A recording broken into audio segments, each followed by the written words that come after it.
My name is Madison Gray. I'm a student nurse at the University of South Alabama, and I'm going to be performing the IV saline lock checkoff. So she's going to scan the room.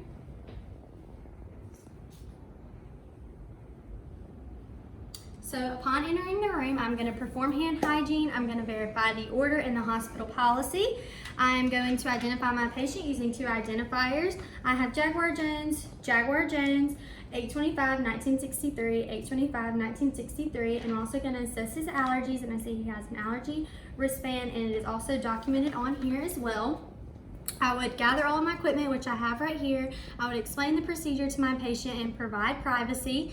And then I would position the trash can to where I need it and perform hand hygiene. I'm going to put my goggles on, and then I would raise the bed to a comfortable working height, lower the side rails, make sure my patient is positioned comfortably. They can either be sitting or in a supine position.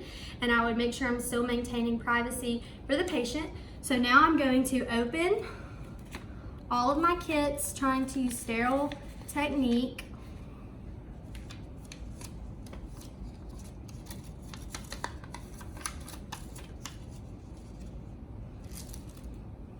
Okay, and so then I would fix my tape too as well. I'm gonna have my tape set aside for later.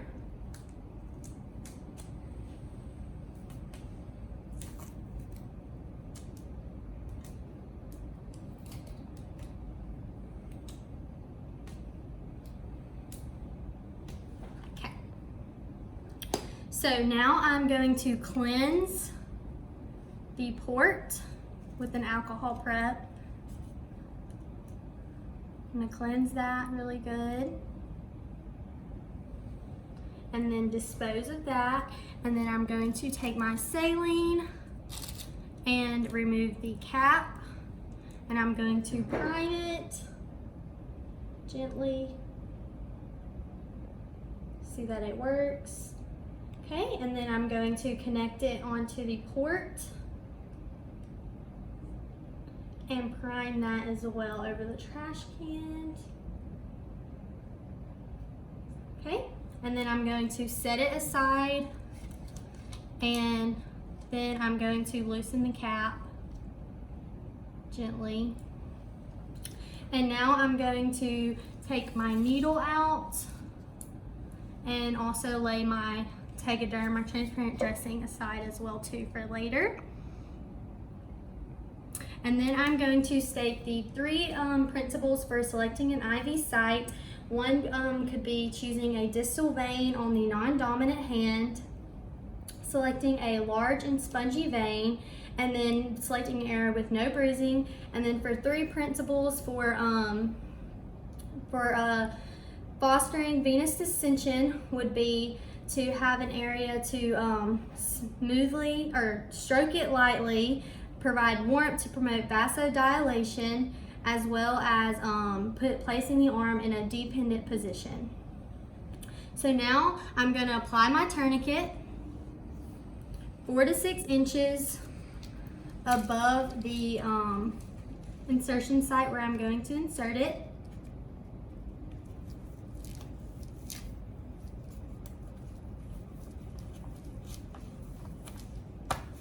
Okay, now that I've done that, I'm going to assess the vein for the appropriateness of the vein, and then I'm going to check the patient's radial pulse. And now I'm going to apply my clean gloves.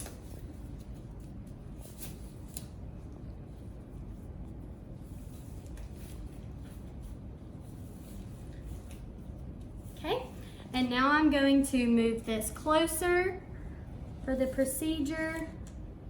And I'm going to take my chlorhexidine, and I'm going to clean it in vertical and horizontal and circular motions for at least 30 seconds.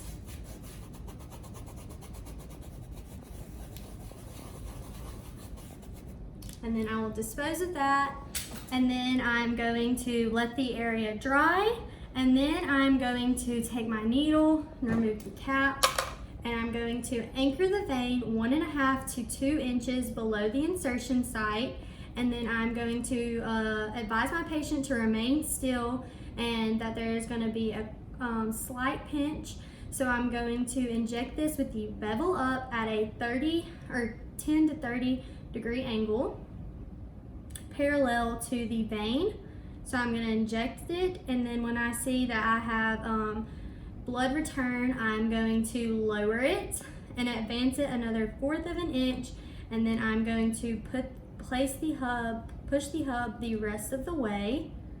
So now that I've done that, I'm going to stabilize it and release the tourniquet on the patient's arm.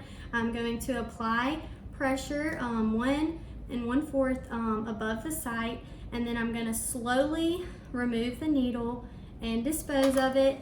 I'm going to take the cap off of the saline quickly, and then I'm going to connect it onto the hub, and then I'm going to get my piece of tape and I'm going to temporarily tape it, and then I'm going to take my hand off and I'm going to aspirate for blood return, and then I would normally inject all of the saline into the catheter, and then I would be observing for any swelling as well as I was doing that.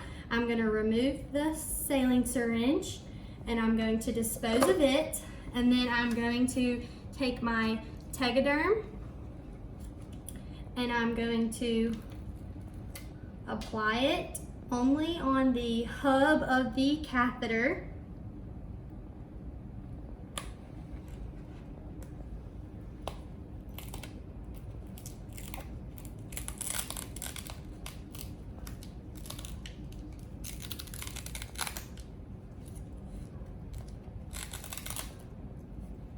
Make sure it's secured on good. And then I'm going to remove of this temporary tape.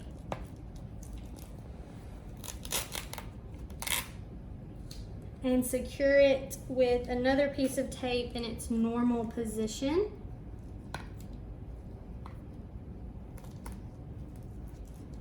Okay, and now I'm going to dispose of all of my equipment. I would normally dispose of all of it properly. And so now I'm going to take the label, and on the label it has the date, time, gauge, and my name, and I would normally place it on the edge of the dressing. And so now I'm going to position my patient comfortably and safely. I'm going to raise the side rails and lower the bed to the lowest position, and I am going to properly teach my patient on how to prevent dislodging of the IV. So, and any signs and symptoms of any complications of the IV, which could include infiltration, phlebitis, inflammation. And then I would also advise my patient to let the nurse know when they see that the fluid starts slowing down or stop running, or if there's any blood in the tubing or the dressing, as well as properly securing it when they're getting up or moving around, and then whenever they're taking a shower to properly wrap it. So now I'm going to remove my gloves and my goggles properly. And then I would perform hand hygiene, and then I would document. So what I'm going to be documenting for is the date, the time, the location of the catheter, the number of the attempts, the catheter's gauge and length, how the patient tolerated the procedure, if there was the saline lock or flow rate, and then also the method of the infusion if fluids were prescribed. So now I'm going to properly demonstrate how to discontinue the catheter. So I'm going to put on my goggles and my clean gloves.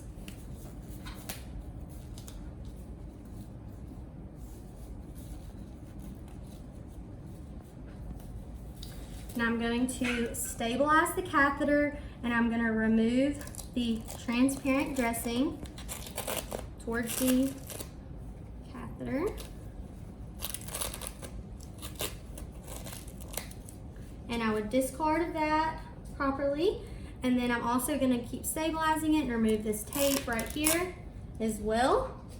And then I'm gonna take the gauze and I'm going to apply pressure at the end of the catheter, and I'm gonna slowly remove it parallel to the skin. And then I'm going to apply gentle pressure, and I'm gonna observe the intactness of the tip, and then I would discard of it into the sharps container, and I'm gonna apply pressure for at least 30 seconds. And then I would apply tape to secure the gauze to the patient's arm. And while I was doing this, I was observing for any complications such as pain, redness or tenderness or swelling. And then I would make sure my patient is positioned comfortably back in the lowest setting with the side rails raised, and then I would, and the call out and reach, and then I would document. Thank you.